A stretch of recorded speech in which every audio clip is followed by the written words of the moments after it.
Nous allons parler aujourd'hui du théorème de Thalès. Thalès, c'est un philosophe et mathématicien grec du 6e siècle avant Jésus-Christ. Il est souvent considéré comme l'un des premiers penseurs à avoir formulé des principes mathématiques. Il est également reconnu pour ses contributions à la philosophie et à l'astronomie, posant les bases de la pensée scientifique. Que nous dit le théorème ?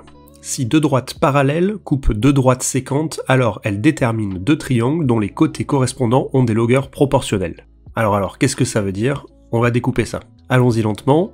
Si deux droites parallèles coupent deux droites séquentes, elles déterminent deux triangles dont les côtés correspondants ont des longueurs proportionnelles. Cela signifie que le rapport de la longueur AB sur AE est égal au rapport de la longueur AC sur AD et BC sur DE.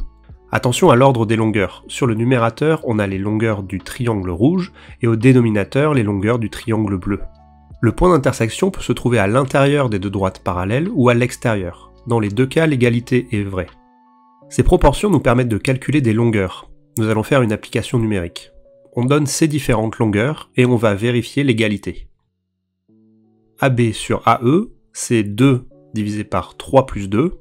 La longueur AE, c'est AB plus BE. Donc 2 sur 5, soit 0,4. De la même façon, on calcule AC sur AD, on obtient 4 sur 10, qui vaut 0,4, et enfin BC sur DE, qui nous donne 6 sur 15, et donc aussi 0,4. L'égalité est bien respectée. Nous allons voir maintenant une application concrète de ce théorème. On va chercher à calculer la hauteur de la tour Eiffel. Pour ça, on va utiliser le soleil et l'ombre qu'il projette. On place un homme de façon à ce que son ombre coïncide avec l'ombre de la tour. Nous savons que l'homme mesure 1,80 m, son ombre mesure 4 mètres, et on sait qu'il se situe à 720 mètres de la tour. À partir de ces données, comment on peut calculer la hauteur de la tour ? Je te laisse mettre en pause quelques secondes si tu veux tenter de répondre à cette question.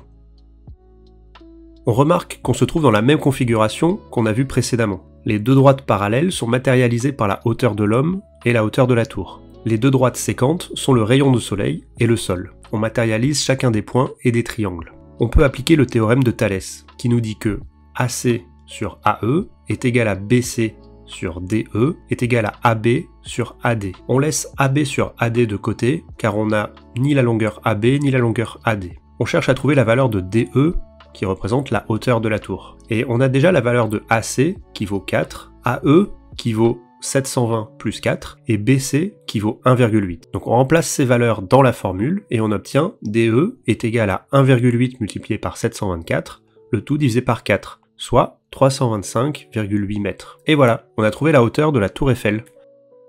A noter qu'il existe la réciproque du théorème de Thalès.